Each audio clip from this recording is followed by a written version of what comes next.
Hello everyone, welcome to ஜீரோட SSC Tamil. நான் தான் கோகுல். இன்னைக்கு என்ன பார்க்க போறோம்னா, ஏன்ஷியன்ட் ஹிஸ்ட்ரியிலேயே வந்து ரொம்ப இம்பார்ட்டண்ட்டா வந்து ஒரு சில வார்ஸ்லாம் இருக்கு. அந்த வார்ஸ்லாம் என்ன பண்ணிடுறாங்கன்னா, அடிக்கடி எதில் கேட்குறாங்க, சிஜிஎல் 2024 டியர் ஒன்லையும் டியர் டூல ஒரு சில சமயம் வந்து கேட்டிருக்காங்க. ஸோ அதனால வந்து என்னென்ன வார்லாம் இருக்கு அப்படின்றதெல்லாம் பார்க்க போறோம். சரியா? ஃபர்ஸ்ட் எப்பயுமே வந்து வார் படிக்கும்போது என்னென்ன நம்ம படிக்கணும்னா, வாரோட இயர், யாருக்கும் யாருக்கும் யாரு ஜெயிச்சா, ஓகேவா, யாரு ஜெயிச்சா, அப்புறம் வந்து அந்த பேட்டிலோட பேரு, பேட்டிலோட அந்த பேரு, இது மட்டும்தான் வந்து நமக்கு வந்து படிச்சிருக்கணும். ஒரு சில சமயம் வந்து இது இருக்காது. ஒரு சில சமயம் பாத்தீங்கன்னா இந்த இயர் வந்து அந்த அளவுக்கு இம்பார்ட்டண்டா இருக்காது. அதனால நம்ம அதை மட்டும் கொஞ்சம் ஆல்டர்னேட்டா பாத்துக்கிற மாதிரி இருக்கும். சரியா? முதல்ல பாத்தீங்கன்னா 326 பிசில பேட்டில் ஆஃப் ஹைடஸ்பஸ் அப்படின்றது நடந்தது. சரியா? Battle of ஹைடஸ்பஸ். ஹைடஸ்பஸ்னா ஒண்ணும் இல்ல, ஜீலம்மா தான் வந்து ஹைடஸ்பஸ்ன்னு சொல்லுவாங்க. ஜீலம்க்கு ஏன்ஷியன் நேம் ஒன்று இருக்கு. அது என்னன்றத கமெண்ட்ல லீவ் பண்ணுங்க. ரைட்டா? ஸோ செனாபுக்கு இருக்கு. இதுவே தனியா வந்து ஒரு வீடியோ வந்து போட்டுடலாம். அந்த மாதிரி கண்டென்ட் இருக்கும். 262 அது யாருக்கும் யாருக்கும் நடந்ததுன்னா, போரஸ்க்கும் அலெக்சாண்டருக்கும் நடந்திருக்கும். போரஸ் வந்து தோத்துட்டு இருப்பார், அலெக்சாண்டர் ஜெயிச்சுட்டு இருப்பார். சரியா? ஸோ 262ல தான் வந்து கலிங்கா வார்ன்றது நடந்திருக்கும். இந்த கலிங்கா வார்ல என்ன பண்ணிருப்பாரு, அசோகா வின் பண்ணிருப்பாரு.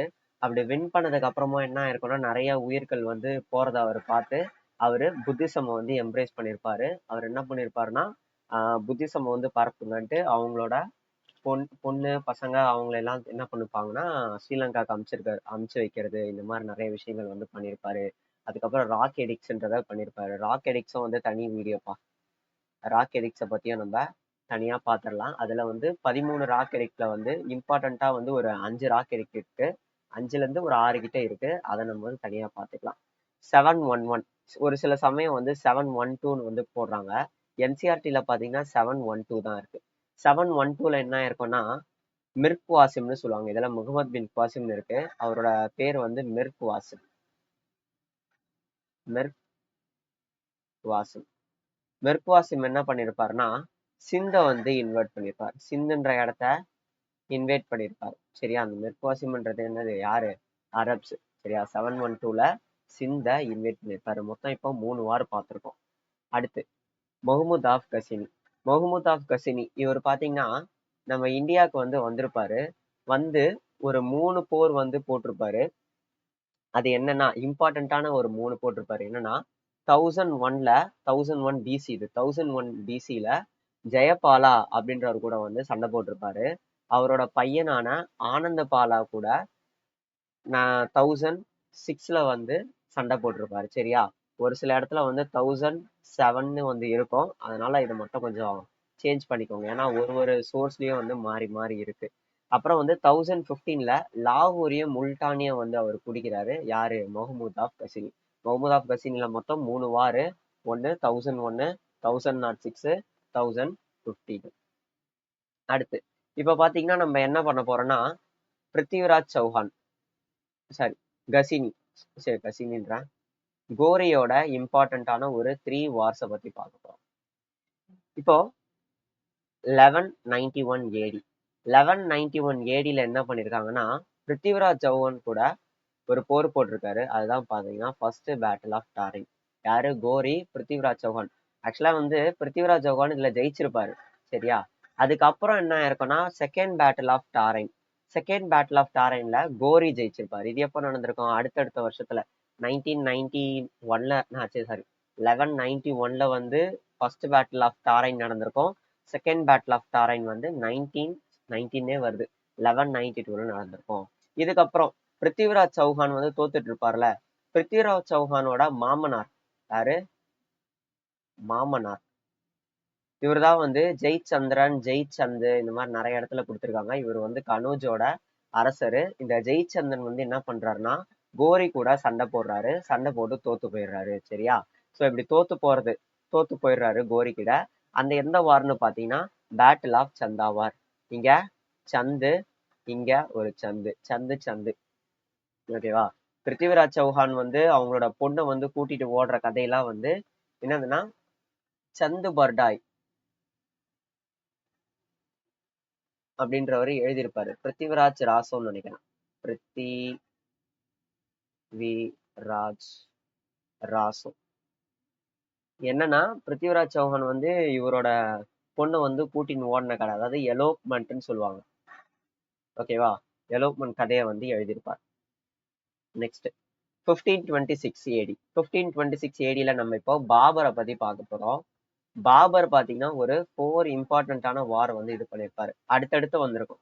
1526, 1527, 1528, 1529. நான் இதை எப்படி ஞாபகம் வச்சுக்கணும்னா BKCG ஞாபகம் வச்சுக்கணும். என்னன்னா BKCGனா எங்க அப்பா அம்மா பேரு, என் பேரு, இது எல்லாத்துலயுமே வந்து இது வந்துடும். அதனால வந்து நான் BKCGன்ட்டு வந்து எழுதிக்கிறேன். உங்களுக்கு எப்படி ஞாபகம் இருக்கோ அதை பண்ணிக்கோங்க. சரியா? இது பேட்டில் ஆஃப் பானிபட் வந்து யூஸ்ஃபுல்லா தெரியும். அதனால நான் வந்து பேட்டில் ஆஃப் பானிபட். இது என்னதுன்னா கன்வா, சி சந்தேரி, ஜி வந்து காகர். இது 26, 27, 28, 29ல வந்து நடந்திருக்கும். 26 பாத்தீங்கன்னா யாருன்னா இப்ராஹிம் லோதியை வந்து டிஃபீட் பண்ணியிருக்காரு. கன்வால ராணா சங்காவை வந்து டிஃபீட் பண்ணியிருக்காரு. இங்க பாத்தீங்கன்னா அதாவது சந்தேரியில என்னன்னா மெதினி ராயை வந்து டிஃபீட் பண்ணியிருப்பாரு. அப்புறம் காக்ரால ஆப்கானை டிஃபீட் பண்ணியிருக்காரு. அவர் பேர் வந்து அந்த அளவுக்கு வந்து கொடுக்கல. ஸோ காக்ரால வந்து என்ன பண்ணியிருப்பாருன்னா பேட்டில் ஆஃப் காக்ரால பாபர் வந்து ஆப்கான்ஸை டிஃபீட் பண்ணியிருப்பாரு. நெக்ஸ்ட் நம்ம ஹுமாயூன் ஆர் ஷேர்ஷா, இவங்க ரெண்டு பேரோட 2 இம்பார்ட்டன்டான வாரை தான் பார்க்க போறோம். இதுல ஃபர்ஸ்ட் வார் என்னன்னா சௌசா, பேட்டில் ஆஃப் சௌசா. ரெண்டாவது வார் பாத்தீங்கன்னா பேட்டில் ஆஃப் கனுஜ். இந்த 1539ல நடந்த பேட்டில் ஆஃப் சௌசால ஷேர்ஷா சூரி என்ன பண்ணிருப்பாருன்னா ஹுமாயூனை வந்து தோக்கடிச்சிருப்பாரு. ஆனா அவர் வந்து செத்திருக்க மாட்டாரு. என்ன பண்ணிருப்பாருன்னா கங்கால வந்து தப்பிச்சு கங்கா ஆறு மூலியமா தப்பிச்சு ஓடின மாதிரி ஒரு கதை சொல்றாங்க. சரியா? இது ஹுமாயூன் வந்து தப்பிச்சு ஓடிட்டு அவர் என்ன பண்றாரு, படைகள்லாம் திரட்டிட்டு மறுபடியும் வந்து ஒரு போர் போடுறாரு. என்னதுன்னா அதுதான் battle of Kannauj. Battle of Kannauj. இந்த இடம் என்ன ஆயிடுதுன்னா மொத்தமா வந்து ஊரை விட்டு துரத்தி அனுப்பிச்சிடுறாங்க ஹுமாயூனை. ஸோ ஃபர்ஸ்ட் 1539 சௌசா, 1540 வந்து என்னதுன்னா கனுஜ். சௌசான்றத சாய்ஸ்ன்னு வச்சுப்போம். ஃபர்ஸ்ட் ஹுமாயூனுக்கு சான்ஸ் கொடுக்குறாங்க. அதுக்கப்புறம் என்ன பண்ணிடுறாங்க, கண்டம் பண்ணிடுறாங்க. கன்னடம்னு எழுதுறேன், கண்டம் பண்ணிடுறாங்க. அப்படி ஞாபகம் வச்சுக்கலாம். இதெல்லாம் ரொம்ப ஈஸிங்க. எஸ்எஸ்சியில வந்து அடிக்கடி கேட்கறது தான். கனூஜில்னா பேட்டில் ஆஃப் மில்கிரம்னு கூப்பிடுவாங்க. அடுத்து 1556. இப்ப நம்ம வந்து அக்பர் டைமுக்கு வந்துட்டோம். அக்பர் பாத்தீங்கன்னா ஒரு 2 போர் வந்து போட்டிருக்காரு இம்பார்ட்டண்டா. 2 என்னென்னா ஃபர்ஸ்ட் வந்து second battle of Panipat. First battle of Panipat எப்ப நடந்திருக்கும், 1526ல நடந்திருக்கும். செகண்ட் பேட்டில் ஆஃப் பானிபட் வந்து 1556ல நடந்திருக்கும். சரியா? ஸோ இப்போ இந்த செகண்ட் பேட்டில் ஆஃப் பானிபட்ல பாத்தீங்கன்னா அக்பருக்கு ரொம்ப சின்ன வயசு. அவரு பாத்தீங்கன்னா 1544 சம்திங்ல தான் வந்து அவர் பிறந்திருப்பாரு. சரியா? அப்ராக்சிமேட்டா சொல்றேன். அந்த டைம்ல பாத்தீங்கன்னா இவருக்கு ஒரு 14ல இருந்து 12 வயசு தான் இருக்கும். அந்த டைம்ல வந்து அவரால் போர்லாம் போட முடியாதுல்ல. ஸோ அக்பரை ரெப்ரசன்ட் பண்ணி யார் பண்ணிருப்பாருன்னா பைரம் கான் அப்படின்றவர் தான் வந்து என்ன பண்ணிருப்பாருன்னா ஹெமுவை தோக்கடிச்சிருப்பாரு. ஓகேவா? அக்பரோட வாரு. ஆனா வந்து அக்பரை யார் ரெப்ரசன்ட் பண்றான்னா பைரம் கான். நெக்ஸ்ட் பாத்தீங்கன்னா 1576. அடுத்து பாருங்க, இன்னும் இது ஒரு 30 வருஷம், இது ஒரு 20 வருஷம்.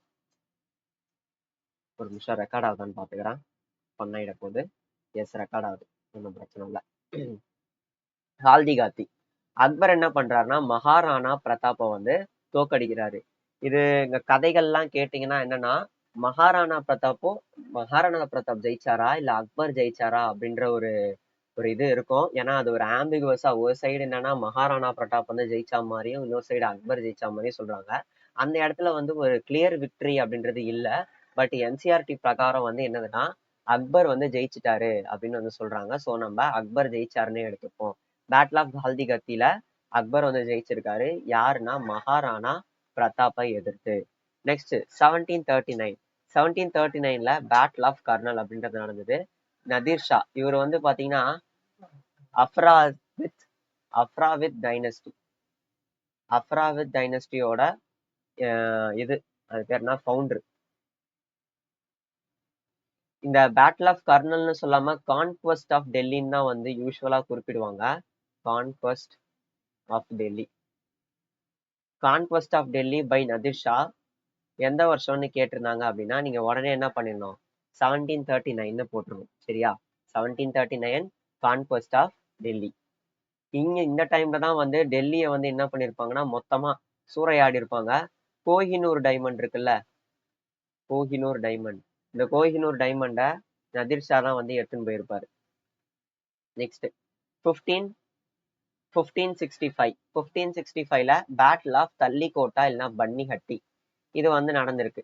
இந்த பேட்டில் ஆஃப் தல்லிகோட்டா இல்லை பன்னிஹட்டி இப்போ பாத்தீங்கன்னா என்னதுன்னா ஒன்றும் இல்லை, விஜயநகர் எம்பையர் வந்து ஒரு என்ன சொல்றது ஒரு லாஸ் ஆகிறதுக்கு வந்து என்ன ஒரு இதுனா ஒரு எப்படி சொல்றது நிறைய பேர் வந்து அவங்க மேல விஜயநகர் மேல இருக்கக்கூடிய கோவத்தினால வந்து ஒரு சின்ன சின்ன குரூப் எல்லாருமே, அதாவது அகமது நகர், பிஜப்பூர், கோல்கண்டா, பிடாரு இந்த மாதிரி சின்ன சின்ன ஊர்ல இருக்கக்கூடிய அரசர்கள் எல்லாருமே ஒன்னா சேர்ந்து விஜயநகரம் வந்து காலி பண்ணியிருப்பாங்க. ரைட்டா? ஸோ விஜயநகர் வந்து அதோட இம்பார்ட்டன்ஸை லாஸ் ஆனது வந்து இந்த வார் அப்பதான். ஓகே, ஸோ தோக்கடிக்கப்பட்டதுன்னு சொல்றாங்க. 1565 AD ஒரு தடவை வந்து அப்படியே பார்த்துக்கோங்க. இந்த இயர் மட்டும் தான் ஞாபகம் கரெக்டாக வச்சுக்கணும். 1556 வந்து என்னது செகண்ட் பேட்டில் ஆஃப் பானிபட்டு.